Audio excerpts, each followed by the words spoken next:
Good morning, everybody. Lee Brower here, and welcome to this week's edition of Meaningful Monday. I am grateful to be here, and I am glad to be here.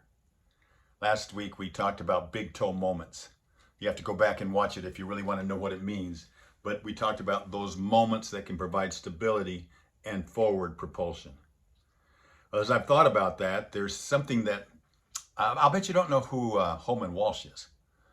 Holman Walsh was a 15 or 16-year-old boy living in the United States, right along the border with Canada. The only thing dividing them was this deep, 220-foot deep, 800-foot wide gorge. You could stand on it and look over and see Canada.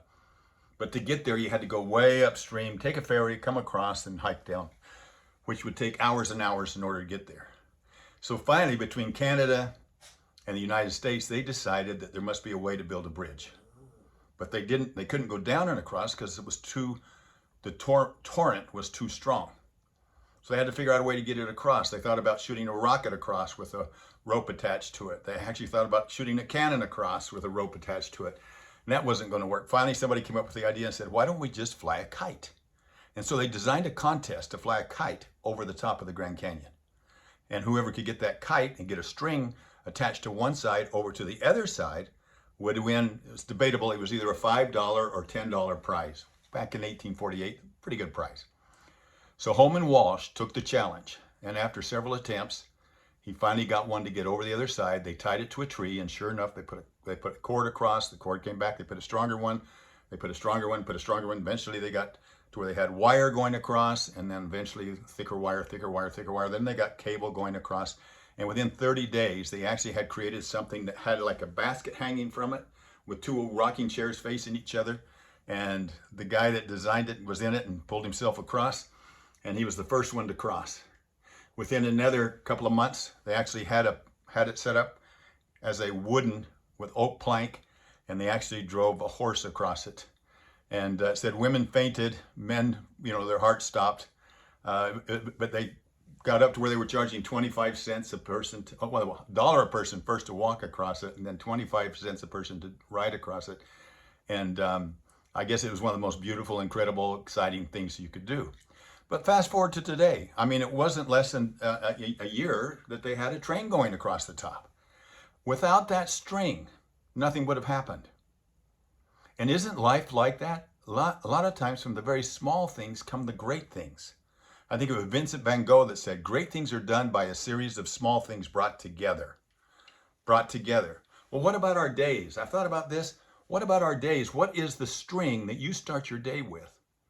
What are those small things that if you start your day with, it can build and strengthen bigger things?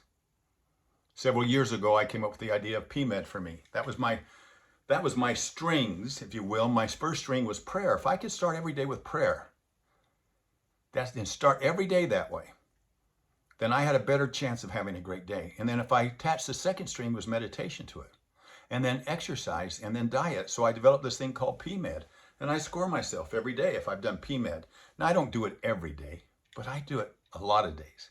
And this I know, when I do that, I have a much better day. I have a better chance of building a bridge to my future.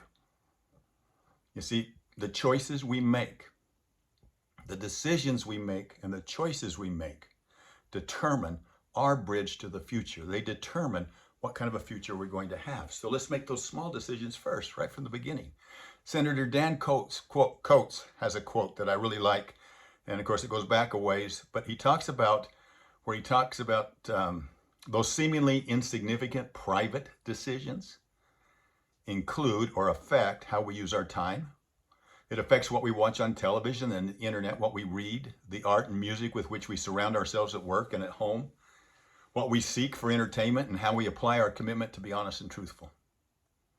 Another seemingly small and simple thing is just being civil and cheerful in our personal interactions. And we can make that choice in the morning.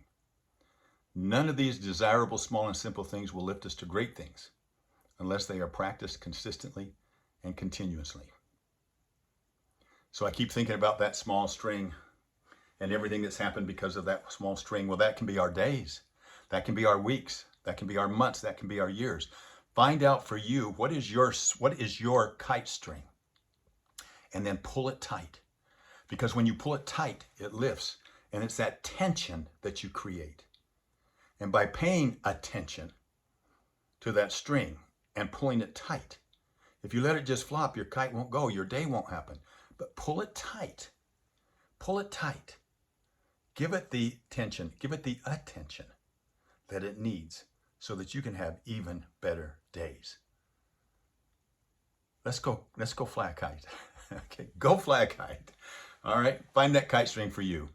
For me, it's when working PMED, prayer, meditation, exercise, and diet. For you, what is it? Have a meaningful week. I'll look forward to talking to you next week. Bye-bye.